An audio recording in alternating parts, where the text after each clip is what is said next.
સિવિલના silent ઝોનમાં તબીબોની DJ party. Valsad સિવિલની વાત છે, જ્યાં મેડિકલ વિદ્યાર્થીઓએ પાર્ટી યોજી.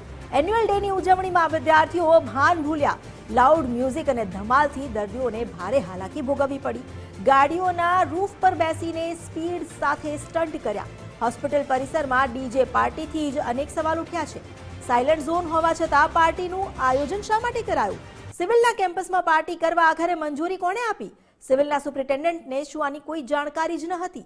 શું આ વિદ્યાર્થીઓ સામે કોઈ કાર્યવાહી કરાશે ખરા? અમારી સાથે જોડાયા છે સંવાદદાતા પ્રિયાંક પટેલ. પ્રિયાંક, સિવિલના પરિસરમાં જે પ્રકારેની ધામધૂમથી ઉજવણી કરવામાં આવી, સાયલન્ટ ઝોન હોવા છતાં શું એક્શન લેવાશે?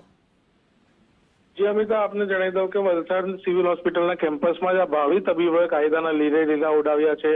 એન્યુઅલ ડે ની મસ્તીમાં મેડિકલના સ્ટુડન્ટો ભાન ભૂલ્યા અને નિયમો નેવે મૂકીને હોસ્પિટલ કેમ્પસની અંદર જ ફૂલ ડીજેના તાલે ઝૂમ્યા અને સાથે જ કાર પર ઉભા રહીને જોખમી સ્ટન્ટ કર્યા છે. આમાં હોસ્પિટલ કેમ્પસની અંદરમાં મેડિકલ સ્ટુડન્ટોનો મસ્તી ધમાલનો વિડીયો છે તો વાયરલ થતા જ બનાવનો ચર્ચાનું કેન્દ્ર બન્યો છે. ત્યારે વલસાડ સિવિલના મેડિકલ સ્ટુડન્ટો દ્વારા વાર્ષિક ઉત્સવની ઉજવણી કરવામાં આવી રહી હોવાનું અત્યારે માલુમ પડી રહ્યું છે. પરંતુ આ સમગ્ર કાર્યક્રમની જે કોઈ પરમિશન આપી હોય તેવું મને લાગી નથી રહ્યું, કારણ કે તમામ જે અધિકારીઓ છે તે હવે ફોન નથી ઉચકી રહ્યા. સાથે સાથે આ ડીજે ની પરવાનગી કોણે આપી છે તે પણ એક મહત્વનો સવાલ છે. સાયલેન્ટ ઝોન હોવા છતાં આ વિસ્તારમાં ડીજે ની પરવાનગી એ બહુ મોટી જે ક્ષતિ છે તે દેખાઈ આવે છે. સિવિલ હોસ્પિટલના જે સુપરિન્ટેન્ડન્ટ છે તે પણ ફોન નથી ઉચકી રહ્યા, સાથે દિન પણ ફોન નથી ઉચકી રહ્યા, જેને લઈને આજે સ્ટુડન્ટોની જે મસ્તી અને ધમાલનો વિડીયો છે તેને ચર્ચાનું કેન્દ્ર જગાવ્યું છે.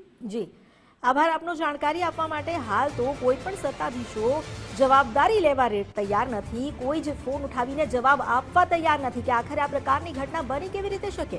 સાયલન્ટ ઝોન હોવા છતાં ભાવિ તબીબો ભાન ભૂલીને મજા મસ્તી કરતા દેખાઈ રહ્યા છે. મજા મસ્તી કરવામાં કોઈ વાંધો ના હોઈ શકે, પરંતુ જ્યારે સાયલન્ટ ઝોન છે, દર્દીઓ ત્યાં સારવાર લઈ રહ્યા છે, તો દર્દીઓના આરામના સમયમાં વિક્ષેપ પડે એ રીતે ડીજે વગાડવું અને તેની સાથે આવી ઉજવણી કરવી એ કેટલી યોગ્ય? અને આ એન્યુઅલ ડેની ઉજવણી કરવી તેને માટે શું પરવાનગી લેવામાં આવી હતી ખરા? જો પરવાનગી આપી હતી તો એ અધિકારી સામે આવીને જવાબ આપે.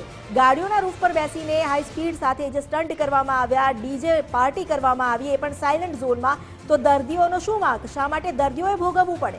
હોસ્પિટલ પરિસરમાં જ્યાં આવી કોઈ પરવાનગી આપવામાં નથી આવતી, તેમ છતાં જે ભાવિ તબીબો છે તેઓ અહીં ભાન ભૂલીને ઉજવણી કરી રહ્યા છે. નિયમોના લીરા ઉડાવી દીધા. ઉલ્લંઘન કરવામાં જાણે કોઈ પણ પ્રકારનો ડર ન હતો, કાયદાનું પણ કોઈ ડર ન હતો. જો સાયલન્ટ ઝોન છે તો તેના પણ કેટલાક નિયમ છે. એ નિયમોને કોણ પાડશે? માત્ર દર્દીઓ અને તેના સગાવાળાઓ માટે જ નિયમો લાગુ પડે છે શું? સિવિલમાં નિયમોના ધજાગરા ઉડાવતો આ વિડીયો જે સામે આવ્યો છે, હવે આ અંગે કોણ જવાબ આપશે?